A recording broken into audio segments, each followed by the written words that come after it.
అనంతపురం జిల్లా పామిడి వైఎస్ఆర్సీపీలో చురుగ్గా వ్యవహరిస్తున్న స్థానిక యువనేత సతీష్ రెడ్డి దారుణ హత్యకు గురి కావడం కలకలం రేపింది. ఇటీవల పార్టీ బూత్ కన్వీనర్ ప్రెసిడెంట్గా నియమితుడైన సతీష్ రెడ్డిని గుర్తు తెలియని వ్యక్తులు దారుణంగా పొడిచి చంపారు. పామిడి మండలంలోని జీ కొట్టాల గ్రామానికి చెందిన సతీష్ రెడ్డి బీటెక్ వరకు చదువుకున్నారు. వ్యవసాయం చేస్తూ కుటుంబానికి చేదోడుగా ఉంటూనే వైఎస్ఆర్సీపీ నాయకుడిగా క్రియాశీలకంగా వ్యవహరిస్తున్నాడు.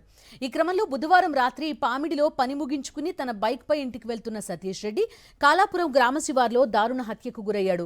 ఆయన గొంతుపై కిరాతకంగా పొడిచి చంపారు దుండగులు. సతీష్ రెడ్డి హత్యపై పోలీసులు విచారణ చేపట్టారు. ఘటనా స్థలిలో డాగ్ స్క్వాడ్, క్లూస్ టీంను రంగంలోకి దించి పరిశీలించారు. మరోవైపు మృతుడి తల్లిదండ్రులు తమ కుమారుడికి ఎవరితో గొడవలు లేవని, పోలీసుల దర్యాప్తులో అసలు వాస్తవాలేంటో తెలియాల్సి ఉందని ఆవేదన వ్యక్తం చేశారు. ఇది ఆడికి ఒక కాల్ చేసింటే ఆ కాల్ వాడు ఎత్తులేడు ఇది ఆడికి మళ్ళీ అప్పుడు కాల్ చేసేళ్ళకి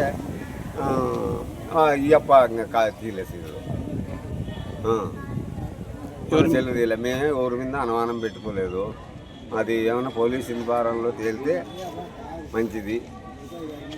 పోలీసు వాళ్ళు దాన్ని ఏమన్నా ఎవరు అనేది కనిపెడితే మాకు మంచిది జరుగుతుంది. న్యాయం చేసిన వాళ్ళు అవుతారు.